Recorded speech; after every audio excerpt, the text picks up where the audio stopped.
दोस्तों, मैं हूं अख्तर हुसैन। उत्तर प्रदेश से एक बड़ी खबर आ रही है जौनपुर से। खुदौली, जहां पे सर्वोदय इंटर कॉलेज है, वहां बोर्ड परीक्षा चल रही है। तमाम बच्चियां बोर्ड परीक्षा देने आई। उसमें कुछ बच्चियों ने नकाब लगाया था, हिजाब पहना था। उनको वहां पे परीक्षा देने से विद्यालय प्रशासन ने रोक दिया। क्यों रोका, इसकी तह तक जाएंगे, आपको सारी बात बताएंगे। लेकिन सबसे पहले देखते हैं कि उन बच्चियों ने क्या कहा। जब हम लोग अंदर गए इंटर हुए तो अभी हम लोग अपना बाहर चेक कर रहे थे, रोल नंबर वगैरह देख रहे थे। तो हम लोग को लगा कि मुसलमान बच्चियां आई ही नहीं है, सब बिना निकाब के और दुपट्टा सर से नीचे। जब अंदर गए अभी हम लोग खड़े हुए, इतनी बदतमीजी से बोली ये निकाब उतार क्या। तो हम लोग क्या नहीं, निकाब नहीं उतारेंगे। तो बोली ठीक है परीक्षा मत दो। तो हम लोग बाहर आ गए, अब्बू से बात की, अब्बू आए अंदर तो कहे नहीं देंगे। बहुत देर प्रिंसिपल से बात किए, फिर बहुत देर तक 10 मिनट तक बहस हुई, लेकिन नहीं माने वो लोग कि नहीं ऐसे नहीं दे सकती। और दुपट्टा भी एक लड़की रख रही थी सर पे, तो उससे बोली नहीं दुपट्टा उतार। तो हम लोग देखे, हम लोग ये तो ज्यादा हो रहा है, हिजाब भी नहीं पहनने दे। हम लोग इतना तैयार थे कि चेहरा खोल के बैठेंगे, चेहरा देख लें, चेकिंग भी कर लें, लेकिन हम लोग नकाब नहीं उतारेंगे। लेकिन वो लोग माने ही नहीं। 10 मिनट के बाद फिर हम लोग जब कह नहीं तभी हम लोग नहीं दे पाएंगे, तो हम लोग फिर वापस घर चले आए। नकाब की वजह से कितनी लड़कियों ने परीक्षा छोड़ी? बस हम 10 लड़कियां यहाँ की। और स्कूल का ये कहना है कि ये लोग चेहरे से मिलान नहीं करने दे रही थी। नहीं, हम लोग ऐसा कुछ नहीं, हम लोग बोले भी थे, वो लोग गलत बोल रहे हैं। भला हम लोग चोरी करके थोड़ी नहीं गए थे, दोषी बच्चियां थोड़ी नहीं गई थी जो चेहरा नहीं दिखाते। हम लोग तो वही लोग गए थे ना जिसको देना था। क्या नाम है आपका? उम्मे खौला। देखा आपने, उन बच्चियों ने कहा कि हमने हिजाब लगाया था, हमने बुर्का लगाया था और हमको परीक्षा देने से रोका गया। एक बच्ची सर पे दुपट्टा रख रही थी तो उसको दुपट्टा रखने से रोका गया। ये कैसा विद्यालय है जहां पे अंधा कानून है? अगर बच्चियां हिजाब पहन के, बुर्का लगा के या दुपट्टा पहन के अगर परीक्षा देना चाहती हैं तो विद्यालय प्रबंधन को क्या दिक्कत है? कहीं कोई ऐसा कानून नहीं है कि आप नकाब पहन के, हिजाब पहन के या दुपट्टा लगा के परीक्षा नहीं दे सकती।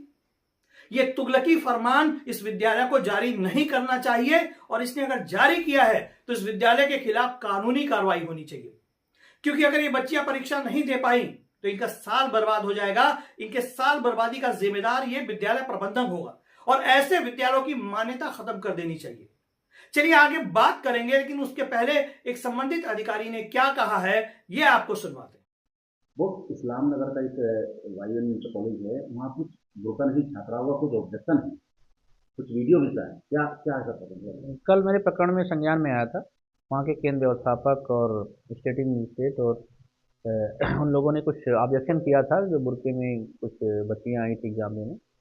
तो उस संबंध में मैंने तत्काल उनसे बात किया और मैंने निर्देश दिया कि तत्काल आप महिला शिक्षिकाओं से उनकी तलाशी विधिवत लेते हुए उनको प्रवेश कराइए और एग्जाम देने दीजिए। उसमें किसी प्रकार की कोई बाधा उत्पन्न नहीं होनी चाहिए। इसी संबंध में आज हमने एक गूगल मीट किया है और सभी केंद्र व्यवस्थापकों को, स्टेटिंग मजिस्ट्रेट, वार्ड केंद्र व्यवस्थापक, नोडल शिक्षक, हमारे जो पर्यवेक्षक हैं, सबको स्पष्ट निर्देश दे दिया गया है कि बच्चों को बहुत ही अच्छे माहौल में परीक्षा देने दिया जाए। किसी प्रकार की कोई दिक्कत नहीं होनी चाहिए। अगर कोई बुर्का में भी परीक्षा देने आता है तो उसको रोका न जाए, उसकी विधिवत तलाशी लेते हुए परीक्षा के नियमों का पालन करते हुए परीक्षा कराया जाए। किसी प्रकार की कोई समस्या नहीं होनी चाहिए। सुना आप लोगों ने, संबंधित अधिकारी ने कहा कि जो भी बच्चियां बुरके में आ रही हैं, हिजाब में आ रही हैं या दुपट्टे में आ रही हैं, उनको परीक्षा देने से रोका ना जाए।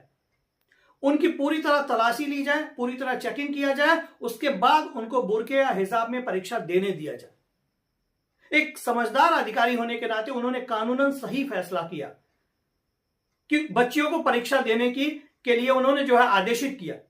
लेकिन जो विद्यालय है सर्वोदय इंटर कॉलेज, ऐसे विद्यालयों के खिलाफ कानूनी कार्रवाई होनी चाहिए, क्योंकि ये धर्मवाद और जातवाद को ये बढ़ावा देते हैं। एक समाज की बच्चियां अगर बुर्का लगा के जाती हैं, हिजाब पहन के जाती हैं, तो क्या उनको पढ़ने का अधिकार नहीं है? उनको लिखने का अधिकार नहीं है? उनको आगे बढ़ने का अधिकार नहीं है? और इस देश के प्रधानमंत्री माननीय मोदी जी, प्रदेश के मुख्यमंत्री योगी आदित्यनाथ जी, ये बेटी पढ़ाओ और बेटी बचाओ का जो नारा देते हैं, क्या ऐसे विद्यालय के खिलाफ ये कानूनी कार्रवाई करेंगे जो बच्चियों को हिजाब और बुर्के में परीक्षा देने से रोक रहा है? ऐसे कुंठित विचारधारा के विद्यालय के प्रबंधन के खिलाफ कोई कार्रवाई होगी? क्या उसके खिलाफ भी बुलडोजर चलेगा जो देश की बेटियों को पढ़ने से रोक रहा है, जो देश की बेटियों को परीक्षा देने से रोक रहा है सिर्फ बुर्का और हिजाब की वजह से? और उसके अध्यापक जो बच्चियां सर पे दुपट्टा रखते हैं उनको भी रोक रहा है? क्या बच्चियों को पूरी तरह जो है सर से दुपट्टा हटा के परीक्षा देना लाजमी है? किसी भी संविधान में, किसी भी कानून में यह नहीं लिखा है और विद्यालय प्रबंधन जो है ये तुगलकी फरमान चला रहा है। तो मुझे लगता है कि मुख्यमंत्री योगी आदित्यनाथ को इस पे कड़ा एक्शन लेना चाहिए और विद्यालय प्रबंधन के खिलाफ कड़ी से कड़ी कार्रवाई करनी चाहिए और ऐसे लोगों की मान्यता निरस्त करनी चाहिए जो मासूम बच्चियों से उनके शिक्षा का अधिकार छीने। न्यूज दिल से भारत ऐसी खबर की जो है पुरजोर मजम्मत करता है, ऐसे विद्यालयों की मजम्मत करता है जो शिक्षा के नाम पर भेदभाव करते हैं, शिक्षा के नाम पर, धर्म के नाम पर बांटते हैं। ऐसे विद्यालयों के खिलाफ कार्रवाई होनी चाहिए।